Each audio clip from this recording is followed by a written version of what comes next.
Il était une fois une petite fille. Une fois, son riche père a épousé une méchante belle-mère. Elle s'est installée dans la maison avec ses 2 filles. Ils étaient beaux et blancs de visage, mais mauvais et cruels de cœur.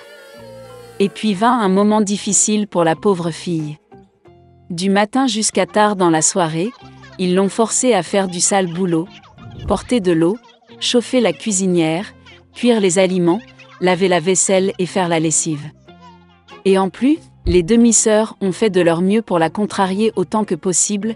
Elles se sont moquées d'elle, ont versé des pois et du blé dans les cendres, et elle a dû s'asseoir et les cueillir. Le soir, quand elle était fatiguée du travail, elle devait se coucher non pas dans son lit, mais par terre, à côté du poêle.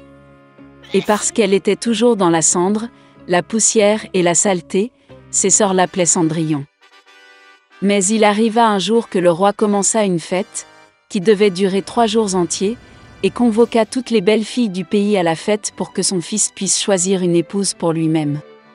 Quand les 2 sœurs nommées ont appris qu'elles aussi pouvaient venir à la fête, elles ont immédiatement commencé à s'habiller et à se lisser.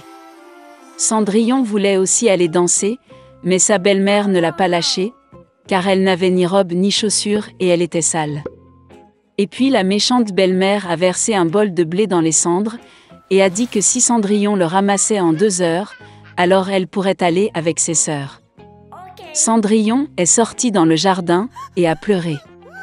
Et puis 2 colombes blanches ont volé, suivies par tout un troupeau d'oiseaux différents. Ils se sont jetés sur les cendres et ont commencé à picorer, ils ont donc choisi tous les grains dans un bol. En moins d'1 heure, ils ont terminé leur travail et tout le monde est rentré. Cendrillon a apporté un bol à sa belle-mère, a commencé à se réjouir, pensant qu'elle pourrait aller à la fête. Mais sa belle-mère ne voulait pas la laisser entrer de toute façon. Elle tourna le dos à Cendrillon et se précipita avec ses 2 filles au bal. Quand il ne restait plus personne à la maison, Cendrillon s'assit par terre et pleura de chagrin.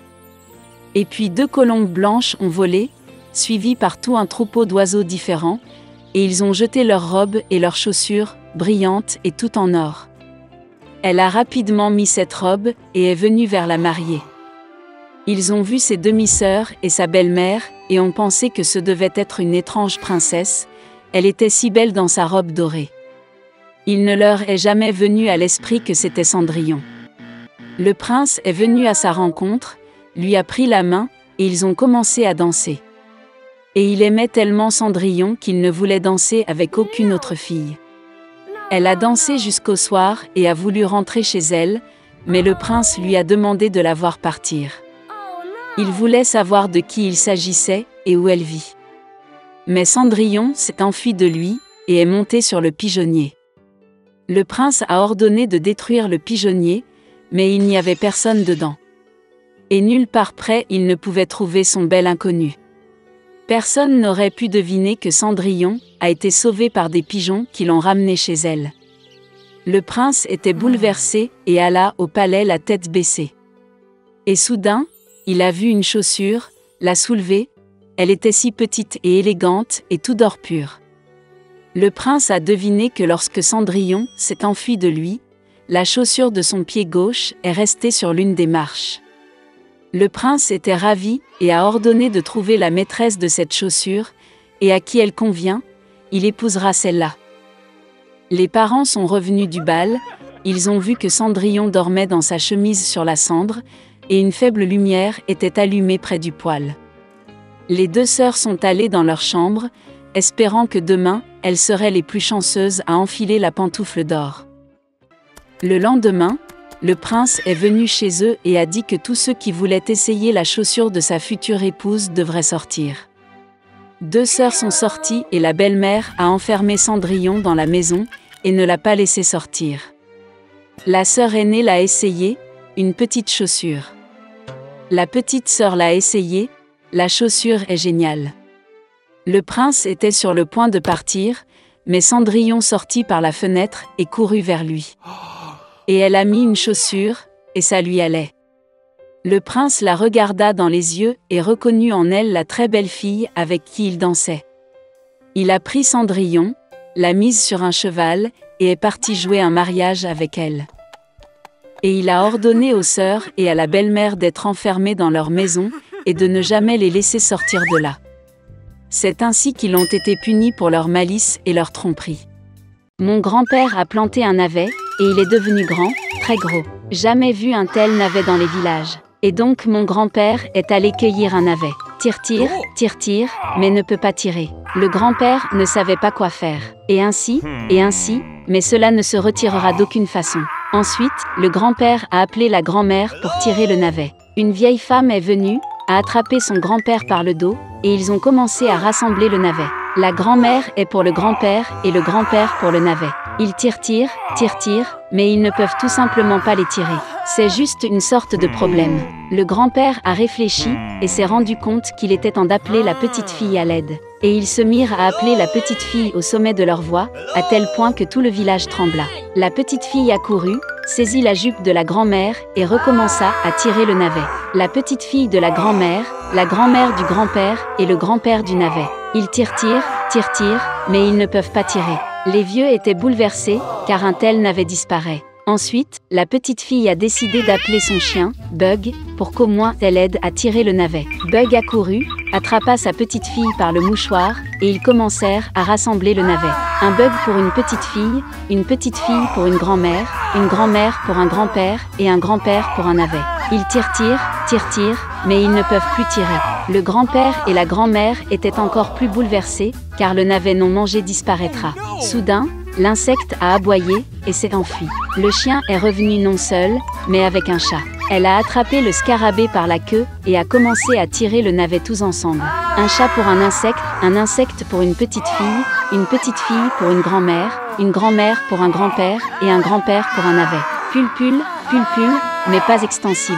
Les personnes âgées étaient bouleversées avec leur petite fille. Ils ne verront pas de navet.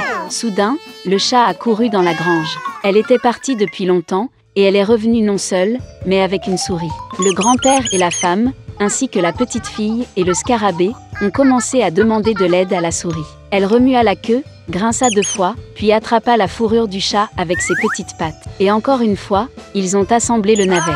Une souris pour un chat pour un insecte pour une petite fille pour une grand-mère pour un grand-père et un grand-père pour un navet.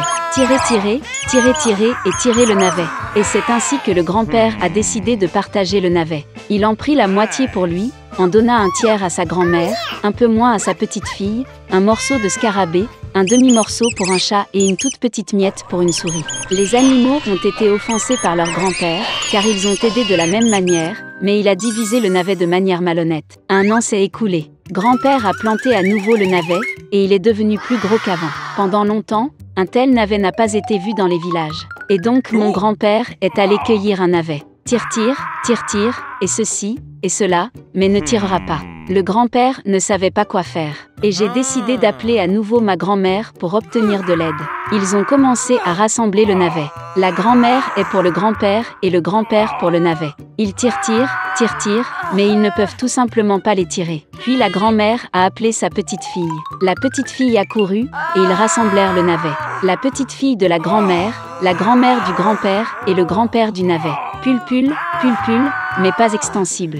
Le grand-père était bouleversé et est allé demander de l'aide aux animaux.